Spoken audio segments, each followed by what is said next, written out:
दिल्ली में रह रहे कश्मीरी पंडित अपने रिलीफ फंड को लेकर पहले भी प्रदर्शन कर चुके हैं और अब दिल्ली में एक बार फिर से यह प्रदर्शन देखने को मिल रहा है। दिल्ली सचिवालय के सामने इस वक्त मैं मौजूद हूं। आप देख सकते हैं कि तमाम सुरक्षा कर्मी यहां पर मौजूद हैं।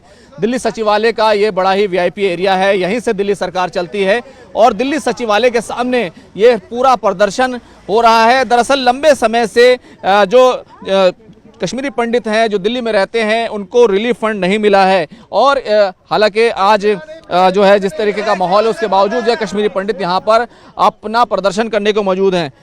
क्या कहेंगे, आज भी आप लोग प्रदर्शन कर रहे हैं? बिल्कुल, आज भी प्रदर्शन कर रहे हैं। ये मजबूर होकर हम रोड पे आए हैं, नहीं तो हम रोड पे आते नहीं हैं।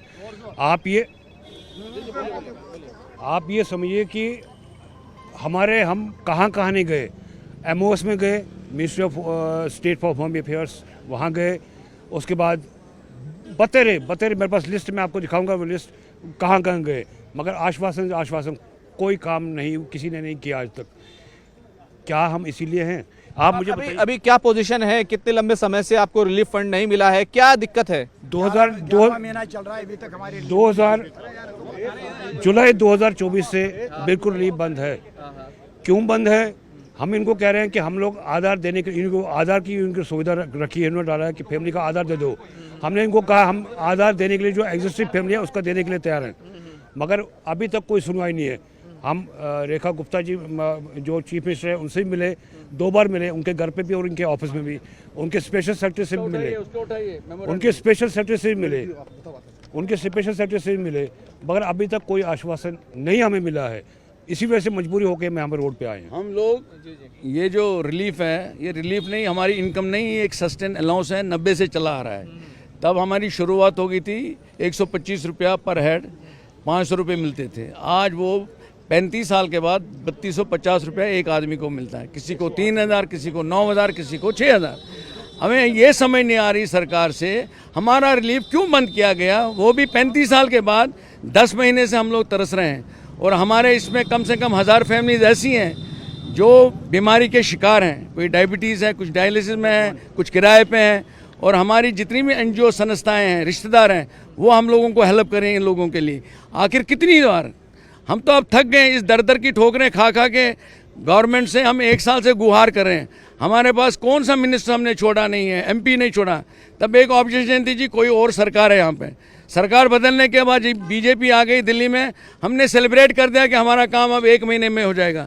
अब 3 महीने हो गए, कोई सुनने को राजी नहीं। आपको क्या लगता है हम बेवकूफ़ लोग हैं? सड़कों पे बारिश में इस तूफान में आके हमारी यहाँ पर कुछ महिलाएं भी हैं, आप लोग भी यहाँ पर आई हैं, क्या हालात हैं आपके?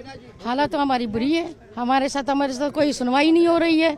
9 महीने हो गए हमें रिलीफ बंद, तो 9 महीने मतलब 1 साल हो गए पूरा। तो ना तो बाइफिकेशन हो रही है, जो बंदा अगर मर गया था तो फिर उसके बाद क्या करें, अगर ये मर गए तो हमें बाइफिकेशन करवा दो। यहाँ तो ना बाइफिकेशन है ना तो कुछ है। तो हम तो अब कौन रहे, तो बेचारे सारे मर गए हैं। हाँ, उनको कहाँ से लाएंगे हम? अब जो कार्ड पे हम, जो तो है नहीं, चाहे मेरे सास है, ससुर है, कोई भी है, उस टाइम 90 से है। 90 से तो आज तक वेरिफिकेशन हुई नहीं है, बाइफिकेशन हुई नहीं है। कोई कितने बीमार है यहाँ पे, उनको कुछ है नहीं, ना दे रहे हैं कुछ, ना कर रहे हैं, ना कुछ। आप सिर्फ कश्मीरी हिंदूज ये लेकर खड़ी हैं, क्या कहेंगे सरकार से? मैं सीएम से यही पुकार लगाती हूँ कि हमारी जो मांगे हैं वो पूरी करें, क्योंकि हम लोग बहुत परेशान हैं। हमारे बुजुर्ग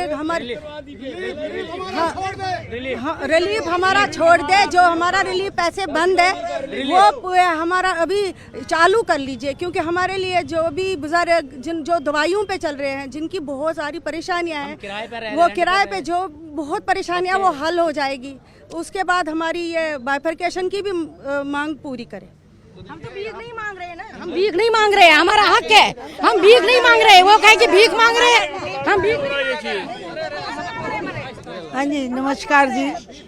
बात ये है कि जो कश्मीर से आए हैं, आज 35 साल हो गए, जवान से बुजुर्गी भी आ गए हैं, कितने जीवन का तब्दीली हो गई, परिवर्तन हो गया, लेकिन आप हमें आपने उसी डरे में रखा है, उसी परेशानियों में रखा है। सारी समय तो देते रहे, जम्मू में आपने सब कुछ ठीक किया, वो भी विस्थापित है तो हम भी तो विस्थापित है, तो दो कानून क्यों बनाए गए? अगर उनका सब कुछ किया गया, वेरिफिकेशन किया गया, एमएसटी की गई, हमारी क्यों नहीं? 10 महीने से हम भी तो वही हैं। और कितने परिवार ऐसे हैं जिनकी दवाइयाँ चलती है, दुख में है, किराए में है, परेशानियों में है, क्या वो इंसान नहीं है? क्या उनके बारे में सरकार का कोई दायित्व नहीं है? गुहार यही है, सभी लोगों की गुहार है कि सरकार को जो रिलीफ फंड है उसको जारी करना चाहिए। और ये तमाम लोग जो है गुहार लगा रहे हैं और अलग अलग तरह की परेशानियां हैं। सब जानते हैं कि बहुत सारे लोग बीमार हैं, बहुत सारी चीज़ें। देखिए एक 80 साल के चाचा कितनी उम्र है? 75 साल। क्या कहेंगे, आज यहाँ पर आना पड़ा? हमें दुख से आना पड़ा। अच्छा, दुख से आना पड़ा। हाँ, दवाई के लिए पैसे नहीं है? पैसे नहीं है, अकेला आदमी मैं। देखिए बोल नहीं पा रहे हैं, जाहिर सी बात है, काफी परेशान है। कैमरामैन सजीव वर्मा के साथ खुर्रम शहजाद, न्यूज़ 18 दिल्ली। ये जो सारा जो पाकिस्तान की, हाँ हम बिल्कुल, आप पूछना चाहे पूछिए, आप पूछना चाहे। उसके लिए भी कॉज है, उसके लिए भी आप सवाल पूछिए, उसके लिए भी सवाल पूछिए, हम जवाब देंगे उसका। कोई बात, बहुत परेशान है हम। देखिए वैसे हम पहले हिंदुस्तान, ये हमारे बहुत सारे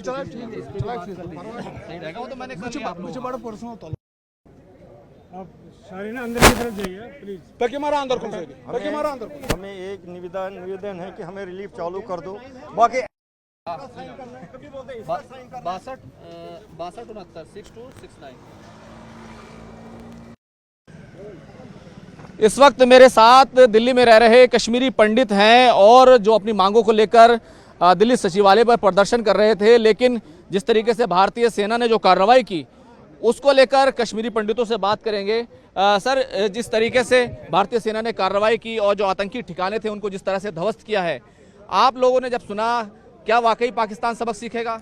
सीखना चाहिए, और अगर नहीं सीखेगा तो भुगतेगा। आज की तारीख में कश्मीरी पंडित अगर त्रासदी में आई है, ये पाकिस्तान की आतंकवाद की वजह से आई है। आखिर पाकिस्तान का यह आतंकवाद हमें सड़कों पे लाया है, हम बेघर हो गए हैं। हम चाहते हैं, पाकिस्तान ने क्या कह रहे हैं आप? पाकिस्तान ने हमें बर्बाद कर दिया। हम घर से निकल गए, बेघर हो गए हम यहाँ पर, और यहाँ पर हम भीख मांग रहे हैं। और ये भी हमें 10 महीने हो गए, हमें रिलीफ नहीं मिल रहा है। और बोलते हैं, और हमें अभी पाकिस्तान ने जिस तरीके का आतंकी हमला किया था, उसके बाद पूरा देश ये मांग कर रहा था पाकिस्तान के खिलाफ जो है वो कार्रवाई होनी चाहिए। पाकिस्तान को सबक मिलना चाहिए। जो हमारे मोदी साहब ने किया है, ये अच्छा किया उसके लिए। आज जो उन्होंने 9 ठिकानों पर हमला किया, ये सबसे अच्छा है। हम उससे बहुत खुश हैं। पहले हो जानी चाहिए थी, ये चीज पहले हो जानी चाहिए थी। जब हम लोग निकले वहाँ से, मेरी उम्र 12 साल की थी जब मैं वहाँ से निकला। मेरे चाचा को मारा, उसके बाद मैं निकला वहाँ से। हमें हो गए 35 साल हो गए यहाँ आए हुए, और 35 साल के अंदर भी हम वहीं खड़े हैं, भीख मांग रहे हैं। आज हमारी हो रही है, आज मॉक ड्रिल यहाँ हो रही है। हमने 31 में मॉक ड्रिल, लाइट बंद, पर्दे सब कुछ। आज हम तो 35 साल से ये जेल रहे, आवाज उठा रहे हैं, और हमारी बात कौन सुन रहा है? हम विनती यही करें रेखा गुप्ता जी से, एलजी से, हमें रिलीज कर दो, मेहरबानी करके। देखिए रिलीफ का जो इशू है वो बड़ा इशू है, लेकिन जिस तरीके से पाकिस्तान पर हमला हुआ, उसको क्या कह रहे हैं? जिस तरह से पाकिस्तान पर हमला हुआ, क्या मानती है भारतीय सेना ने बिल्कुल ठीक किया? मैं कहती हूँ पाकिस्तान को कुत्ते की मौत मारना चाहिए, इतनी बुरी हालत करनी चाहिए। और हमें आज ये कह रहे वापस जाओ, हम भी वहाँ मरने के लिए जाए? हम तो यहाँ बिना मरे रोज मर रहे हैं। हमें तो रोज हम जाते हैं एसडीएम के पास, वो बोलते हैं तो देखिए ये कश्मीरी पंडितों में जो है वो काफ़ी ज़्यादा नाराज़गी है, और जिस तरीके से उन्हें विस्थापित होना पड़ा था, जाहिर सी बात है पाकिस्तान की वो करतूत थी, वो तमाम आतंकवाद का दंश जो है इन कश्मीरी पंडितों ने झेला है, परेशान है, इनको रिलीफ नहीं मिली है। लेकिन इसके बावजूद ये मानते हैं कि भारतीय सेना ने जो किया बिल्कुल सही किया, और पाकिस्तान को आतंकवाद बंद करना ही होगा। कैमरामैन संजीव वर्मा के साथ खुर्रम शहजाद, न्यूज़ 18 दिल्ली।